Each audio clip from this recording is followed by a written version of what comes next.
جی وعلیکم السلام، بہت شکریہ. بہت بہت شکریہ سر، آپ نے وقت دیا. ہم سب ایک سوال ایسا ہے جو کہ ہر طرف پوچھا جا رہا ہے کہ پاکستان نے ایسا کیا کیا ہے کہ ٹرمپ صاحب پاکستان کے اوپر اتنے مہربان ہیں. 10 مئی کا فیکٹر اپنی جگہ پہ بالکل موجود ہے، اس میں کوئی شک نہیں، مگر کیا آپ سمجھتے ہیں کہ ٹرمپ صاحب کی جو مہربانیاں ہیں وہ صرف اس وجہ سے ہیں کہ پاکستان نے بھارت کو شکست دی، یا وجوہات کچھ اور ہیں؟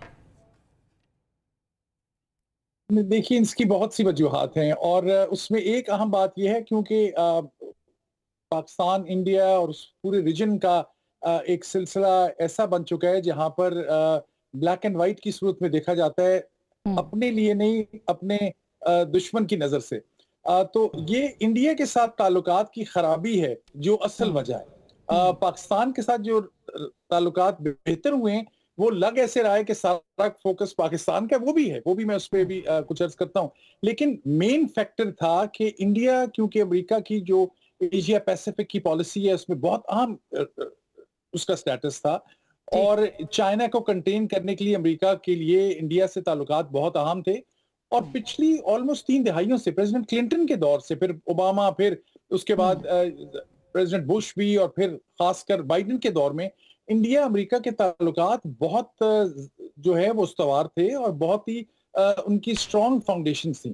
وہ ریلیشن شپ کیونکہ آپ کہہ رہے ہیں لڑکھڑا گیا ہے، یا اس ریلیشن شپ میں کچھ دراڑ آ گئی ہے، یا کچھ ایسے، اور ان محرکات کو سمجھنا ضروری ہے.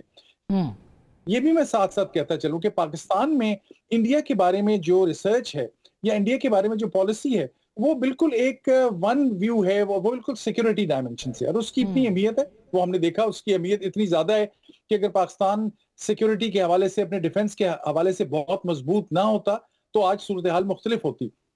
لیکن جو انڈیا کی پالیسی کیا ہے، انڈیا کی ڈومیسٹک پالیسی کیا ہے، سوشل پالیسی کیا ہے، ان کے اکنامک پولیٹیکل فیکٹرز کیا ہیں، اس پہ پاکستان میں جو ہے وہ سپیس موجود نہیں ہے انڈیا کے حوالے سے ڈیبیٹ ہونے کی. اس لیے پاکستان کو کہ اکثر لوگوں کو، اسکالرز کو، ایکسپرٹس کو بھی یہ سمجھ نہیں آئی کہ امریکہ اور انڈیا کے ریلیشن شپ کیوں خراب ہوئے.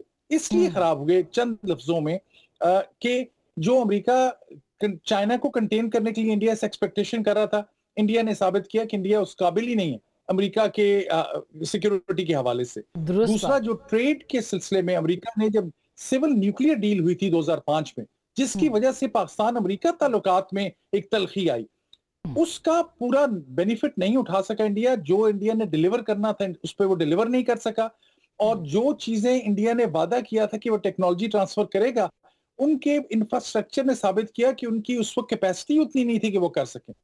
اس کے علاوہ بھی بہت سے وعدے وہی تھے جو انڈیا پورے نہیں کر سکے. اس میں لیسنز بھی ہیں پاکستان کے لیے اور ممالک کے لیے بھی ریلیشن شپ کے بارے میں. تو یہ سب سے پہلی بات ہے، انڈیا کے ساتھ امریکہ کے تعلقات میں جو مشکل آئی ہے، جس کا ٹیرف سب سامنے، رشیا سے وہ S-400 بھی لیتے رہے، رشیا سے وہ تیل بھی لیتے رہے، اور پریزیڈنٹ ٹرمپ اس بارے میں بڑے کلیئر ہے کہ جب جو امریکہ کے ساتھ دوستی چاہتا ہے اور وہ امریکہ کی اکنامک پالیسی میں اس کا اچھا ٹریڈ پارٹنر نہیں بن سکتا، امریکہ اس سے دیر بعد تعلقات استوار رکھنے میں بالکل انٹرسٹڈ نہیں. سب سے پہلا فیکٹر یہ ہے. دوسرا فیکٹر یہ ہے کہ جس میں آپ کو مثال دوں گا، بلکہ یاد دہانی کراؤں گا اپنے آپ کے سننے والوں کو، کہ فیلڈ مارشل صاحب عاصم منیر صاحب تشریف لائے تھے آج سے 1 سال پہلے بھی، اس سے کچھ زیادہ عرصہ پہلے بھی، جو پہلی وزٹ ان کی، اس میں پاکستان کے نیوکلیئر لانگ رینج مسلز کے حوالے سے، لانگ رینج میزائل کے حوالے سے، میں کہوں گا نیوکلیئر ذرا مختلف ایشو ہے، اس پہ بہت سیریس بحث ہوئی تھی، اور امریکہ کے اس پہ بڑے سیویئر کنسرنز تھے، اور پاکستان نے اس پہ اپنا ویو بڑا کلیئرلی سیدھا رکھا، جس کی وجہ سے وہ پہلی وزٹ میں جو امریکہ کے پالیسی سٹیک ہولڈرز ہیں وہ کچھ زیادہ خوش نہیں تھے اس میٹنگ سے، جو آج سے 1.5-2 سال پہلے، مجھے وقت ایگزیکٹ یاد نہیں آ رہا، لیکن کم از کم 1.5-2 سال پہلے جب نئے آرمی چیف بنے تھے عاصم منیر صاحب. اب صورتحال اس کی مختلف ہے کہ اب پاکستان نے 2-3 ایشوز کے اوپر، کاؤنٹر ٹیررزم میں، افغانستان کے بارے میں پاکستان کی پالیسی تبدیل ہوئی، کیونکہ پاکستان، طالبان جن کے ساتھ ہمیشہ کے دیرینہ تعلقات پاکستان کے تھے، طالبان آج حکومت میں نہ ہوتے اگر پاکستان ان کا حامی اور مددگار نہ ہوتا. لیکن اب پاکستان نے دیکھا کہ وہ تحریک طالبان پاکستان کو کس طرح افغان طالبان نے پاکستان میں استعمال کیا، میں تو یہی کہوں گا، اور پاکستان کی پالیسی تبدیل ہوئی، وہ بھی امریکہ کی پالیسی کے ساتھ ہم آہنگ ہو گئی. پاکستان کے جو لانگ رینج میزائل کی کیپیسٹی ہے اس پہ پاکستان نے بڑا کلیئرلی امریکہ کو بتایا کہ یہ خدا خواستہ آپ کی طرف ڈائریکٹڈ نہیں ہے، نہ یہ اسرائیل کی طرف ڈائریکٹڈ ہے، یہ انڈیا کی ہماری سیکیورٹی پالیسی پاکستان کی، پاکستانیوں نے کہا انڈیا کے اوپر فوکسڈ ہے، اور انہوں نے میرا خیال ہے کہ اب ایویڈنس کے ساتھ اور اسٹرانگلی اس بات کو ثابت کیا، جس سے جو ایک مسپرسیپشن تھی وہ دور ہوئی۔ تو میں بات اپنی روکتا ہوں یہاں، یہ انڈیا کے ساتھ تعلقات کے خرابی کی وجہ بنی، پاکستان کی کلیئرٹی آف اوپینین سامنے آئی، اور انڈیا نے ایک آلموسٹ ایک unwritten unsaid veto رکھا ہوا تھا کہ اگر آپ نے، انڈیا کہتا تھا امریکہ کو کہ اگر آپ نے ہم سے تعلقات اچھے رکھنے ہیں تو یہ پاکستان کو آپ کوئی ایکسٹرا سپیس نہیں دیں گے، تو وہ ایک کنڈیشن بھی بیچ میں سے ہٹ گئی جس کی وجہ سے ریلیشن شپ اپنے نارمل نیچرل ڈگر کے اوپر آ گئے۔ ویری امپورٹنٹ سر، اب یہ بھی بتائیے گا کہ اب بلومبرگ کہہ رہا ہے، ظاہر ہے ٹرمپ صاحب بار بار کہہ رہے ہیں کہ ہمارے پاس تیل ہے، ہم انڈیا کو بھی دے سکتے ہیں، پھر وہ یہ کہتے ہیں کہ جی معدنیات، اور ہم نے دیکھا بھی کہ ریسنٹ پاسٹ میں بہت اس کے اوپر دیکھنے میں مل رہا ہے کہ کچھ ڈیولپمنٹس بھی ہوئی ہیں، کچھ اہم وزٹس بھی ہوئے ہیں، تو کیا واقعی پاکستان کے پاس تیل ہے جو پاکستان کو نہیں پتا اور ٹرمپ صاحب کو اس کا پتہ ہے، یا اس کے اندر مطلب سنجیدگی کتنی ہے، اور کیوں امریکہ اس کو بہت زیادہ سیریسلی لے رہا ہے کہ یہ جو معدنیات ہیں ان کا حصول کیا جائے، کرپٹو ہو یا یہ معدنیات کا معاملہ ہو؟ آپ کو لگتا ہے کہ ٹرمپ صاحب کا اپنی ذاتی دلچسپی ہے پاکستان کے اندر؟ دیکھیں، ٹرمپ صاحب کی دلچسپی ان کے اپنے ملک امریکہ کی سیکیورٹی اور امریکہ کی جو گلوبل پالیسی ہے اس کے حوالے سے ہے۔ وہ ان کی بات کا انداز ایسا ہے کہ وہ باتوں کو ایک پرسنل حوالے سے ذکر کرتے ہیں اور اس میں وہ پرسنل پرائیڈ لیتے ہیں، جیسے ابھی آرمینیا آذربائیجان کی پیس ڈیل ہوئی ہے کل، جس طرح وہ کوشش کر رہے ہیں کہ جو اسرائیل اور فلسطین اور وہ سب خوفناک ترین سچویشن ہے اس کا بھی کچھ کیا جائے، اور اب وہ پریزیڈنٹ پیوٹن کو، رشیا کے صدر کو مل بھی رہے ہیں، تو یہ ان کی وہ کمیٹڈ ہیں اپنے لحاظ سے کہ وہ ایک گلوبل پیٹرن کو تبدیل کرے، اور اس میں وہ بڑے اسٹریٹ فارورڈ طریقے سے چل رہے ہیں، وہ کوئی لگی لپٹی بات نہیں رکھتے۔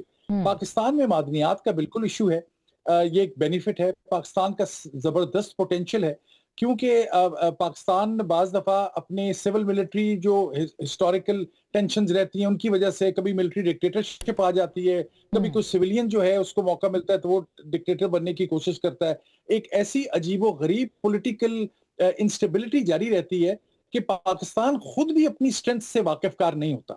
یہ چیزیں سامنے، معدنیات پاکستان کے اپنے ریسرچرز نے کیوں نہیں انویسٹ کیا اس ریسرچ کے اندر، کیوں اسکالرشپ اور سینٹرز آف ایکسلنس نہیں بنے؟ کیونکہ نہ آپ کے پاس پیسے بچتے ہیں کرپشن سے، I am sorry if I am sounding too harsh, نہ آپ کے اب سول ملٹری، اب تو بڑے اچھے تعلقات ہیں، عام طور پہ تو کوئی عجیب ہی تانا بانا ہم نے دیکھا پچھلے دور میں بھی کیا ہوتا رہا، اس کی وجہ سے پاکستان اپنے پوٹینشل کو خود بھی جان نہیں سکتا۔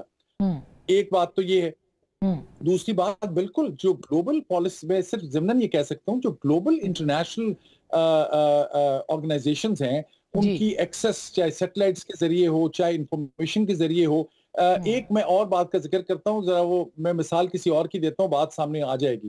عراق میں ابھی ریسنٹلی میں تھا تو ان کے سینئر جو دفتر ہیں، صدر، وزیر اعظم، وہاں کے لوگوں سے ہماری ملاقاتیں ہوئیں، تو انہوں نے ان میں سے ایک، جب ان کے اکیڈیمکس کو ہم ملے تو انہوں نے کہا کہ ہمارا سب سے بڑا مسئلہ یہ ہے ہمارے پاس بہت تیل ہے لیکن ہمارے ملک کے جو ٹاپ کانٹریکٹرز ہیں، ہمارے ملک کے جو پرائیویٹ سیکٹر ہے، وہ یا ٹرکی کے پے رول پہ ہیں یا وہ ایران کے پے رول پہ۔ جب کوئی ہمارا لوکل کام ہوتا ہے تو ہمارے ملک کے اپنے ایکسپرٹس جو ہیں وہ پہلے انفارمیشن وہاں دیتے ہیں جہاں وہ کنسلٹنٹ ہیں، انفارمیشن ان کے پاس لوکل سورسز سے ہوتی ہے۔ یہ عراق والوں کا بڑا سخت خدشہ تھا کہ ہمارے اپنے لوگ ہی جو ہے وہ باہر انفارمیشن دیتے ہیں بجائے اپنے استعمال کرنے کے لیے، تو وہ بھی اس کو ٹھیک کر رہے ہیں۔ یہ میں مثال کے طور پہ ذکر کر رہا ہوں آپ کو۔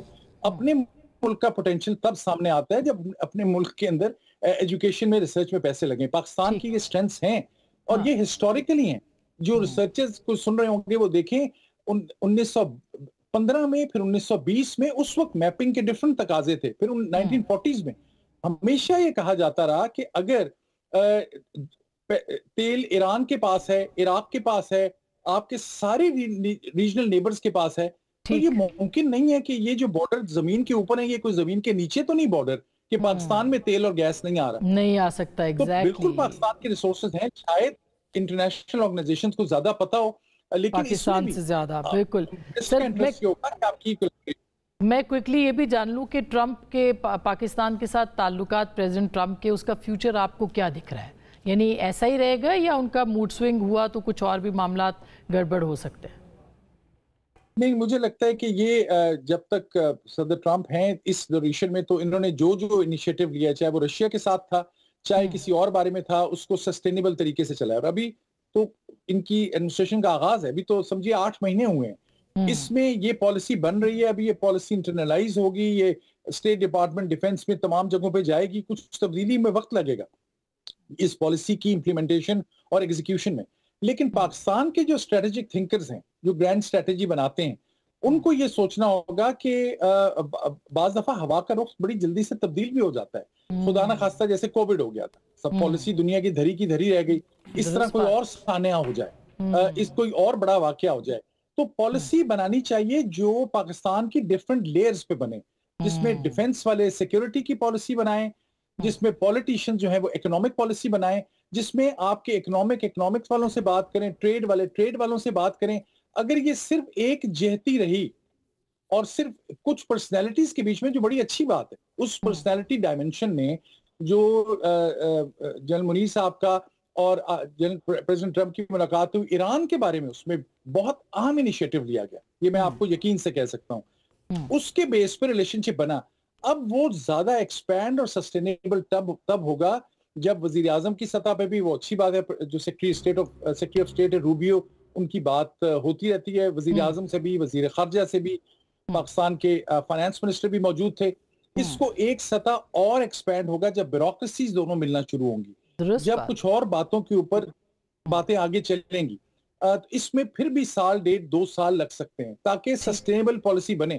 صرف ایک بات ذہن میں رکھنی ضروری ہے، اگر انڈیا امریکہ کی 30 سال کی جو ریلیشن شپ بلڈنگ تھی وہ اچانک لرز گئی، تو اس سے یہ ثابت ہوتا ہے کہ 30 سال کا ریلیشن شپ اتنا مشکل میں پڑ سکتا ہے، تو 3 مہینے کا ریلیشن شپ تو 1 منٹ لگ سکتا ہے. لہٰذا پالیسیز ویسی بنائی جائیں جو پبلک کی نون ہو. ظاہر ہے کہ بعض باتیں کانفیڈینشیل ہوتی ہیں، وہ بالکل اس کو پولیٹیکلی بھی اس کو انوالو کیا جائے. بالکل سر، بہت بہت شکریہ پروفیسر صاحب، آپ نے ہمیں وقت دیا.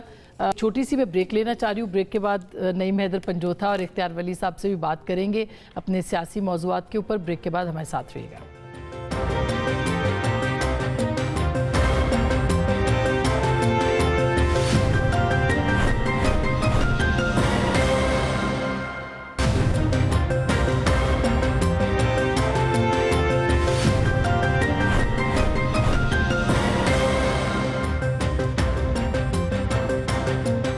Welcome back. ایک دفعہ پھر آپ کو خوش آمدید کہتے ہیں. اپنے سیاسی موضوعات کی طرف بڑھتے ہیں. پنجوتھا صاحب، آپ نے سنا جو پہلا حصہ تھا، پہلا سوال تھا. حافظ صاحب نے کہا کہ یہ سب لوگ انوالو تھے اور ان کے خلاف فیصلے ہوئے. شاہ محمود قریشی صاحب نہیں تھے، ان کو بری کیا گیا. تو کیا کہیں گے اس حوالے سے آپ؟ بہت شکریہ، آپ نے موقع دیجیے آسما جی. دیکھیں، میں اس کیس جتنے بھی کیسز ہیں 9 میکن کے حوالے سے تفصیل سے تھوڑی سی بات کروں گا. 2-3 منٹ مجھے چاہیے ہوں گے. میری تھوڑی دیر پہلے جو لاہور میں ہماری لیگل ٹیم اس کیس کو کر رہی ہے، ان میں سے ایک پرویز صاحب ہیں، ان سے میری بات ہوئی. تو میں نے کہا جی سنائیں کیا ماحول تھا، کیا صورتحال رہی. تو انہوں نے کہا نعیم صاحب بڑی عجیب صورتحال ہے. میں نے کہا جی کیا ہوا؟ انہوں نے کہا یہ فیصلہ جو ہے نا کم سے کم 8 دن پہلے کا لکھایا بھجوایا گیا، اور اس کو میں آپ کو ثابت کر کے دے سکتا ہوں. میں نے کہا جی کیسے؟ انہوں نے مجھے بتایا کہ وہاں پر فہیم ہیں جو 5 دن پہلے جو ہیں وہ پی او ہو گئے. ٹھیک ہے جی. اور جب کوئی اشتہاری ہو جاتا ہے تو اس کو کیسے سزا ہو سکتی ہے؟ تو ان کو 10 سال سزا سنائی گئی. دوسرے انہوں نے کہا کہ بخت رواں ہیں جو 4 دن سے پیش ہی نہیں ہو رہے. انہوں نے 342 کا بیان ہی نہیں جمع کروایا، بیان ریکارڈ ہی نہیں کرایا. یہ حافظ صاحب وکیل ہیں، سینئر وکیل ہیں، اس کے اوپر انڈورس کریں گے، لیکن ان کو بری کر دیا گیا. ان کے اوپر ڈنڈے کا رول تھا.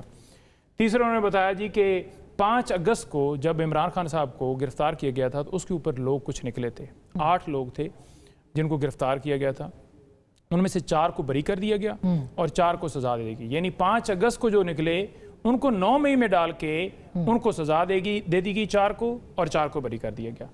پھر بشیر ہیں جو جوینائل ہیں جن کی عمر 16 سال ہے. اب اس کے حوالے سے عدالت کے پاس کوئی اختیار نہیں تھا کہ جو 16 سال کا 18 سال سے کم عمر کا بچہ ہے تو اس کا وہ ٹرائل کر سکتے. اس کے حوالے سے درخواستیں بھی دی گئیں، لیکن اس کو بھی مسترد کر دیا گیا.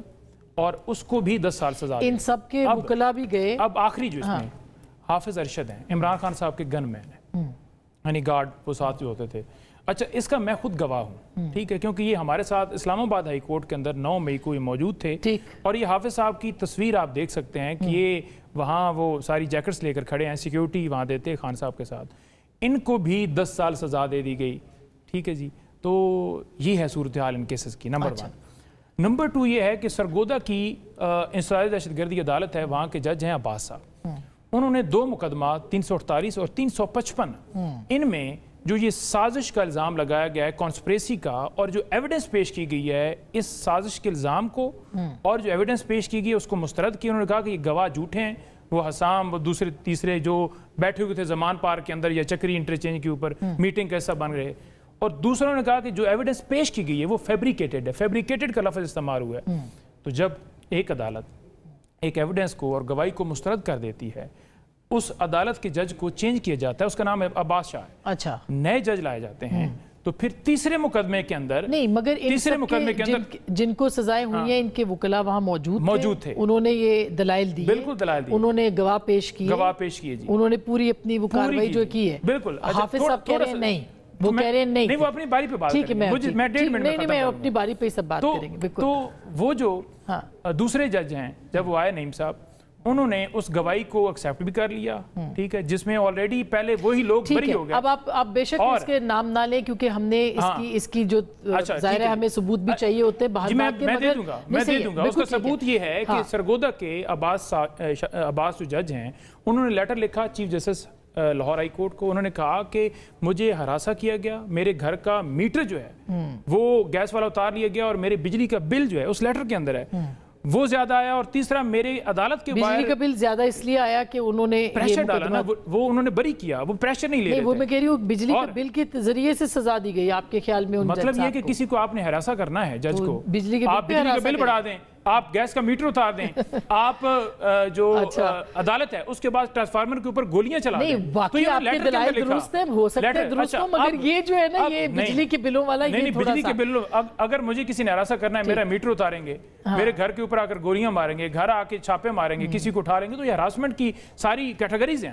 اب آرٹیکل جو 13 ہے وہ یہ کہتا ہے کہ no person shall be prosecuted or punished for the same offense more than once. اچھا. تو جب ایک دفعہ آپ نے فار ایگزامپل نئے جج ہیں نعیم صاحب کے ذریعے سزا دے دی، پھر سرگودا کیسے، فیصل آباد کیسے ہوگی، پھر لاہور کیسے ہوگی؟ اسی سازش کو، اسی ایویڈنس کو 3 جگہوں پر آپ کیسے سزا دے سکتے ہیں؟ یہ ایک ویلڈ پوائنٹ ہے. اختیار ولی خان صاحب یہ اس پہ بھی ذرا بتائیے گا. پھر میں حافظ صاحب سے پوچھتی ہوں کہ یہ مطلب وہی کیسز ہیں جس میں کہ شاہ محمود صاحب بری ہوئے ہیں، فواد چوہدری صاحب بری ہوئے ہیں اور باقی لوگوں کو سزا ہوئی ہے، تو پھر اس کو لوگ پولیٹیسائز کرنے کے لیے حوالے سے ہی ریفرنس دے رہے ہیں کہ شاید یہ سیاسی انتقام ہے.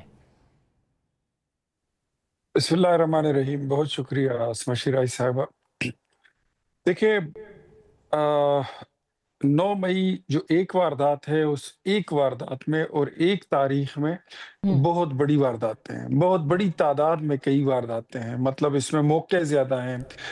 کتنی جگہوں پہ یہ واردات ڈالی گئی، پنڈی کیا، پشاور کیا، کوئٹہ کیا، لاہور کیا، پنجاب کیا، سرگودا کیا، چکدرہ کیا، ایوری ویئر پورے ملک میں. اب ڈیفینیٹلی کہیں پہ پروسیکیوشن کوئی مضبوط کیس بناتی ہے، کہیں پہ کبھی کبھی بہت کبھی کبھار کوئی مضبوط کیس بناتی ہے. حالانکہ پروسیکیوشن کے کیس سرکاری جتنے مقدمے ہوتے ہیں وہ بڑے ویک ہوتے ہیں. کوئی کاسٹ آئرن کیس بنانے میں مجھے بڑے کم ہی کوئی مثالیں ملتی ہیں. اچھا، اب اس میں کچھ لوگوں نے بری بھی ہو جانا تھا، کچھ لوگوں کو سزائی بھی ہو جانی تھی. یہ بھی ایک آبویس بات ہے. کسی نے اہل بائی کا سہارا لیا، کوئی منی بیک گارنٹی دیکھ رہا تھا، کسی نے کہا کہ میری بہن کی شادی تھی میں وہاں موجود تھا، کوئی کیا کہتا ہے، ٹھیک ہے، آپ نے کنفرنٹ کیا، آپ نے اس کو پرسو کیا، آپ جیت گئے. میں اس وقت آپ سے درخواست کروں گا، اور حافظ احسان صاحب اور نعیم صاحب دونوں جو ہیں یہ لائر ہیں، قانون دان ہیں، آپ ان ساری چیزوں کو ایک سائڈ پہ رکھیں. ایک ہوتی ہے لیگل اتھارٹی. لیگل اتھارٹی پہ آپ نے دونوں قانون دانوں سے ان کا آپ نے ٹیک لے لیا کہ ان کا ورژن کیا ہے. ایک ہوتی ہے مورل اتھارٹی، ایک ہوتا ہے اخلاق کا تقاضا.